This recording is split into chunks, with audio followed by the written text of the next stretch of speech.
We're going to look at continuity now. This table I have here is definitely very long, and I should have given more space for me to write because the actual conditions are not that long. So the first thing we have to have is the function value is defined. So it's not a whole and it's not an asymptote. It is defined. Then we have to have the limit as x approaches that c value has to exist. So remember, that means that the limit as x approaches c from the right is the same as from the left. So for the limit to exist, it has to be the same from both directions. And then that last part is those two conditions have to be the same. So the limit as x approaches c for the function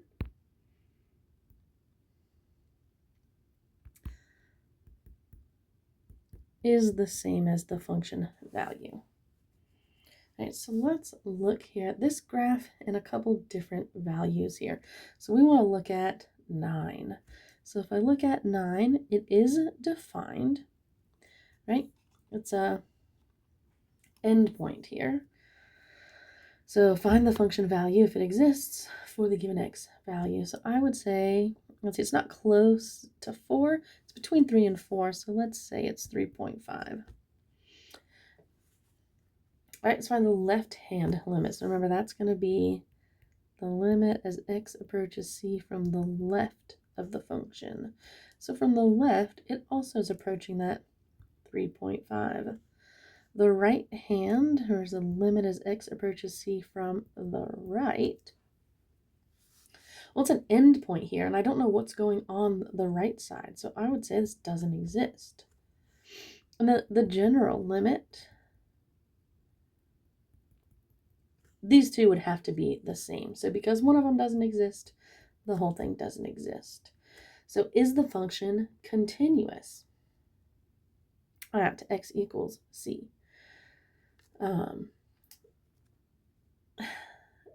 We can say that one-sided, yes, because I'm not sure what's happening on this right side. So we can say one-sided, yes. So let's look at x equals 4 now. So x equals 4 is a vertical asymptote, so the function value doesn't exist. All right, the left side has a little point there, and so the left side doesn't exist either. It's not approaching 4. It stops at 3. The right-hand limit, though, it does go off to infinity. But because those are different, the general limit doesn't exist. So is it continuous? No, it's a vertical asymptote there. Right, x equals 3. So this is similar to the endpoint one here. So let's see, the value does exist. It is a point. It's 9. The left-hand limit is also 9. But the right-hand limit, there's nothing to the right of it. So it doesn't exist. So the general limit doesn't exist. And is it continuous here? No, because we do know what's going on the right side, like further down the line, right? So I can say it's not continuous there. It's going to pick up. What about at x equals 0? All right, function value is 6. Left-hand limit is 6. Same with the right hand. These do match. So the general limit is 6. So is it continuous there? Yes, it meets all of those conditions. Let's look at -3, though. So -3, the function value, it exists down here at -6. But the left and right hand limit is going to come from up here. So 5 and 5. So the general limit exists. Yes, it's 5. But it doesn't meet all the conditions because the function value would have to be the same as the limit value. So it's not continuous there. And then we'll look at -5. So I see that there's a jump. So the limit probably isn't going to exist. It's probably not continuous, but let's see. So let's see, find the function value. So that's -2. The left-hand limit is also -2, but the right-hand limit is 7. So the general limit doesn't exist, so we won't be continuous there. All right? So there's different kinds of discontinuities, right? We have holes, which can be considered removable discontinuities. And there's just two different examples of a graph having a hole. And then we have some non-removable ones, so jumps. So the limit from the left and the right will not be the same because of a jump. We could have a hole on both sides of it, or we could have the function value existing on one side. Or we could have it existing on both sides, just at different points. Or if we have infinite limits here. So like a vertical asymptote, like in that top example. Or we also have a partial vertical asymptote on that one side. Okay. So let's look at this graph here. Find the points and or intervals at which the function is continuous and the points where we are discontinuous on the interval -5 to 10. So from -5 to 10. So let's do the continuous intervals. So we're continuous from -5 all the way to the hole there at -3. And then continuous again from -3 all the way to what looks like a vertical asymptote at 3. And then from 3 to 5, where that next hole in the graph is. And then from 5 to 7. And I'm putting a bracket there because it's a closed circle there. And then from 7 to 10. Right. Now I wouldn't be putting brackets here or here because there's nothing that tells me that this is for sure closed dots full stop there or that it continues on. So I'm going to not include those in my little brackets there. All right, let's look at some discontinuities. Let me rewrite that.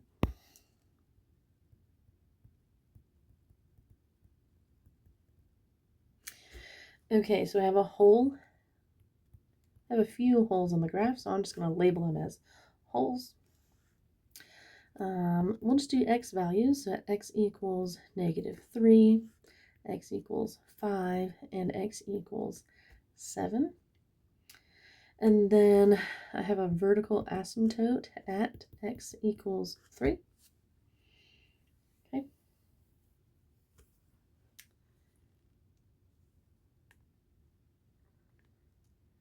All right, here's just some different properties or rules. Okay. So polynomial functions are continuous. Rational functions, they're continuous as long as that denominator does not equal 0. X to the 1 over n is continuous as long as n is odd and continuous from 0 to infinity if it's even. For this course, we won't deal with trig functions, but sine and cosine are continuous for all reals. Exponential functions, as long as that base value is greater than 0 and not equal to 1, it's continuous. Log functions and inverse functions. I'll let you go through those. Okay, here's some properties of continuity. We can have scalar multiples, sum or difference, products, quotient as long as that denominator is not equal to 0. And composition functions are continuous as long as it's continuous within the inside function and outside function. All right, so removing discontinuities. So we use the definition of continuity. So remember those 3 conditions to find a value of k so that the function is continuous. So I'll write those 3 conditions. Remember, f of c is defined. I shouldn't say exists. Is defined. The limit as x approaches c exists. And then that third one, 1 and 2, are equal. So let's find out. So f of c being defined is true here because we have it or equal to 2 at this kx squared. So now we need to do the 2 different limits. So from the left side is that top one. So kx squared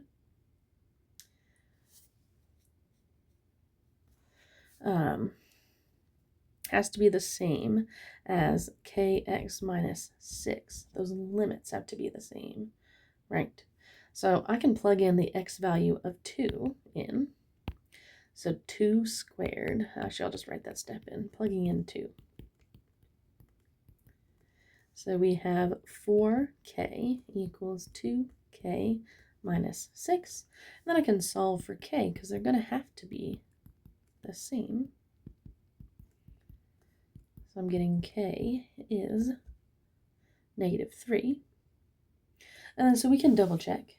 We can say, all right, let's say that k is -3.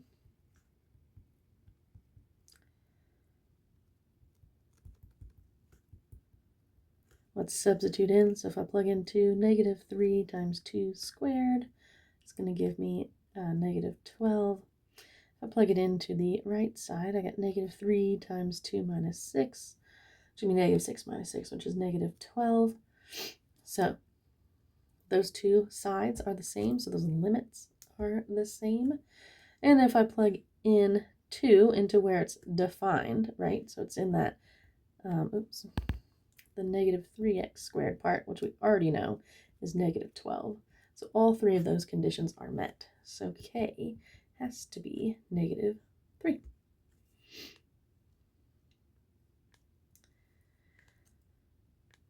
All right, let's find some limits with this.